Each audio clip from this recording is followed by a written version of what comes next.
Hi guys, நீ நம்ம movie ரிவ்யூல சிசு படத்தோடைய ரிவ்யூ தான் பார்க்க போகிறோம். இந்த படம் ஒரு அதிரடி ஆக்ஷன் மூவியாக வெளிவந்திருக்கு. இப்போ இந்த படத்தோடைய கதையை பார்த்தரலாம். சோவியத் யூனியன் நாட்டில் தான் நம்ம ஹீரோ இருக்காரு. அங்கே இருக்கிற ஒரு மிகப்பெரிய சம்பவத்தால் வில்லன்களால் தன்னுடைய குடும்பமே அழிஞ்சிருது. இவர் மட்டும் தப்பிக்கிறாரு. அங்கேருந்து தன்னோட வீட்டை அப்படியே பிரிச்சுக்கிட்டு எப்படியாவது பின்லாண்டு போயிடலாம் அப்படின்னு சொல்லிட்டு போகிறதுக்கு தயாராகிறாரு. அங்கேயே வில்லன்கள்லாம் வந்துடுறாங்க. நம்ம ஹீரோவை துரத்துறாங்க. அவர் மட்டும் பின்லாண்டு போயிட்டாருன்னா வில்லனுடைய கதியே வேற மாதிரி பெரிய சம்பவமாக நடக்கும். அதனால நம்ம ஹீரோவை தடுத்து நிறுத்துன்னு சொல்லிட்டு வில்லன் பயங்கரமாக இறுதியில் இந்த தாக்குதல் நம்ம ஹீரோ எப்படி தப்பிக்கிறாரு, வில்லனை அழிச்சாரா இல்லையா, இறுதியில் என்ன ஆச்சு அப்படிங்கிறதான் இந்த படத்துடைய கதை. இந்த படத்துடைய பாசிட்டிவ் பார்த்தாவே சண்டை தாங்க, சும்மா வேற மாதிரியான சண்டையாக இருக்கு. ஃபர்ஸ்ட் பைக்கில் துரத்துறாங்க, அப்புறம் காரில் துரத்துறாங்க, அப்புறம் ஹெலிகாப்டரு, அப்புறம் ட்ரெயினுன்ட்டு எல்லா விதமான ஏங்களையும் சண்டை காட்சி காமிச்சிருக்காங்க. ஒவ்வொரு சண்டையும் சும்மா தெறிக்க வர்றாரு.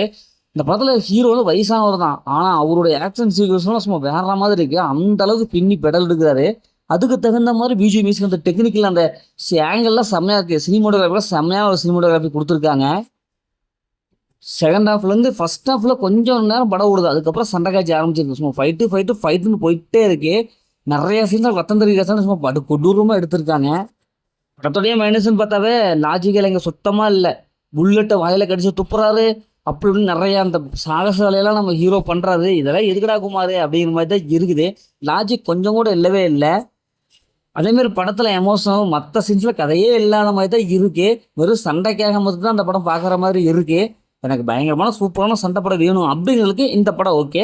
ஆனால் கதை வேணும், எமோஷனல் வேணும்னா கண்டிப்பாக அந்த படம் அவங்களுக்கு செட் ஆகாது.